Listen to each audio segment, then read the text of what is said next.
Halo teman-teman, kali ini kami akan membahas tentang sistem komputer. Sebelum itu, saya akan memperkenalkan anggota kelompok saya sebagai berikut. 1. Lailatun Najwa, 18. 2. Niza Amelia Eka Putri, 27. 3. Feriska Fairuz Dwi Nabila, 33.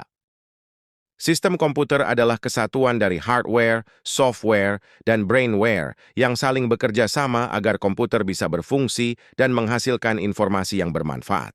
Selanjutnya, komponen utamanya adalah 1. Hardware, perangkat keras. 2. Software, perangkat lunak. 3. Brainware, pengguna komputer. Cara kerja sistem komputer sebagai berikut. 1. Input, pengguna memasukkan data, misal lewat keyboard. 2. Proses, data diolah oleh CPU dan software. 3. Output, hasil ditampilkan, misal di monitor. 4. Storage, data bisa disimpan di media penyimpanan. Kita sekarang akan membahas software atau perangkat lunak adalah sekumpulan data, instruksi, dan program yang dibuat oleh manusia untuk mengatur, mengendalikan, serta menjalankan sistem komputer agar dapat melakukan tugas tertentu. Software juga berfungsi sebagai jiwa dari komputer, karena tanpa software, perangkat keras, hardware, hanyalah benda mati yang tidak bisa bekerja. Nah, hal ini berbeda dengan hardware yang dapat dilihat dan disentuh secara fisik. Software bersifat tidak berwujud, intangible, berupa kode, perintah, dan data digital yang tersimpan di dalam memori komputer. Software dibuat menggunakan bahasa pemrograman agar bisa dipahami dan dijalankan oleh sistem komputer. Fungsi software antara lain: mengatur dan mengontrol kerja hardware, supaya setiap komponen komputer dapat berjalan sesuai perintah. Menjadi penghubung antara user, pengguna, dengan hardware, agar pengguna bisa berinteraksi dengan komputer dengan mudah. Menyediakan lingkungan kerja bagi program lain agar bisa dijalankan dengan lancar. Membantu pengguna menyelesaikan pekerjaan, seperti menulis dokumen, mengedit gambar, membuat perhitungan, hingga mengakses internet.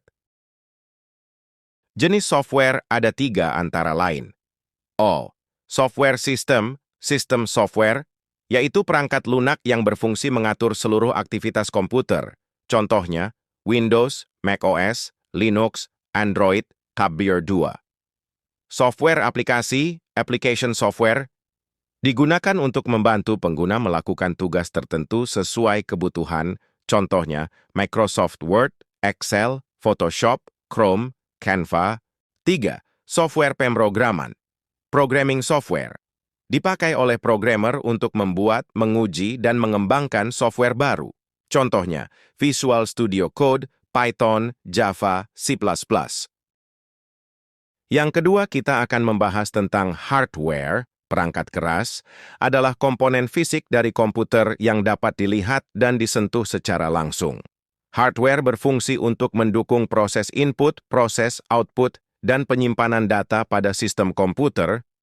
Contoh hardware antara lain, input device, perangkat masukan, keyboard, mouse, scanner, output device, perangkat keluaran, monitor, printer, speaker, storage device, perangkat penyimpanan, hard disk, flash disk, processing device, perangkat PMROSIS, CPU, motherboard, baik. Selain itu, fungsi hardware adalah untuk menunjang kerja komputer agar dapat menjalankan tugas-tugas sesuai perintah pengguna. Secara umum, fungsi hardware dibagi menjadi beberapa bagian utama, yaitu sebagai alat pemrosesan data, processing device, mengolah atau memproses data menjadi informasi. Contoh, CPU, prosesor, GPU, VGA card. Sebagai alat input, input device, memasukkan data atau perintah ke dalam komputer. Contoh, keyboard, mouse, scanner, webcam. Sebagai alat output, output device, menampilkan hasil pengolahan data dari komputer. Contoh, monitor, printer, speaker, proyektor. Sebagai alat penyimpanan data, storage device, menyimpan data dan informasi, baik sementara maupun permanen. Contoh, hard disk, SSD, flash disk, RAM, sebagai perangkat pendukung atau peripheral, supporting device, membantu kerja perangkat utama agar lebih optimal. Contoh, cooling fan, kabel, power supply, dan casing. Berdasarkan fungsinya, hardware dibagi menjadi beberapa jenis utama, yaitu 1.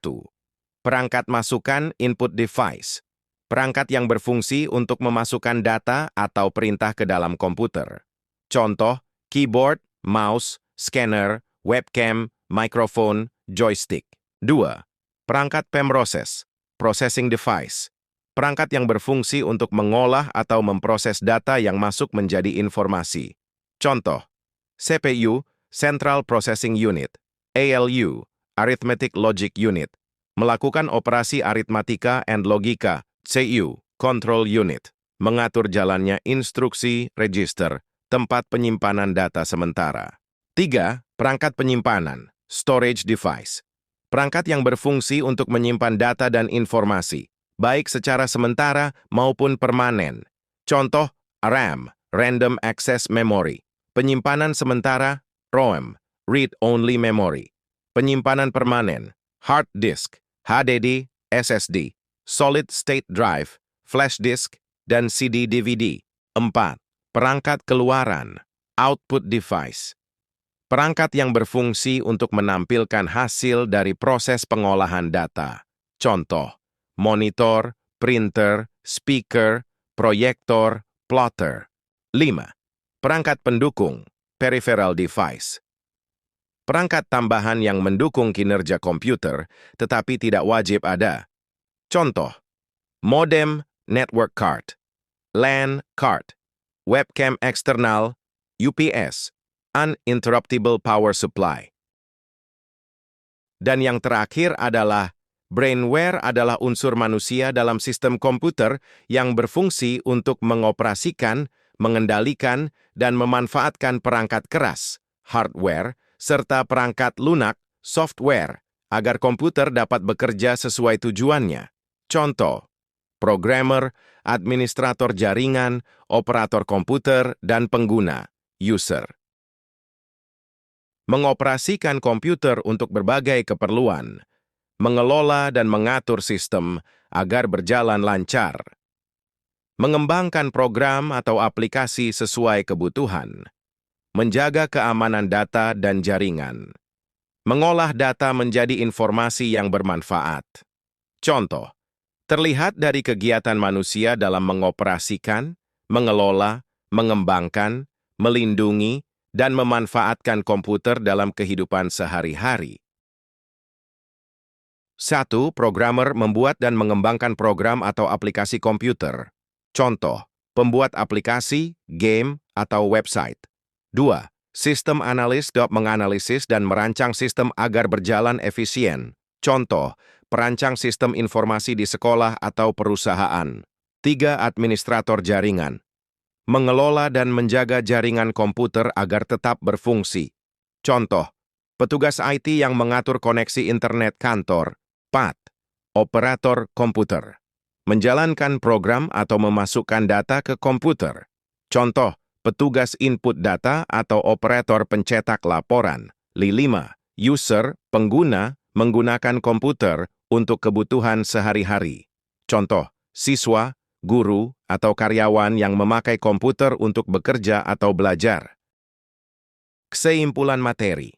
Hardware adalah perangkat keras komputer, yaitu bagian fisik yang bisa disentuh dan dilihat, seperti monitor, keyboard, CPU, dan printer. Tanpa hardware, komputer tidak bisa berfungsi secara fisik. Software adalah perangkat lunak atau program yang berisi instruksi untuk mengendalikan hardware agar dapat bekerja sesuai perintah pengguna. Tanpa software, hardware tidak tahu apa yang harus dilakukan. Terima kasih, semoga bermanfaat bagi kita.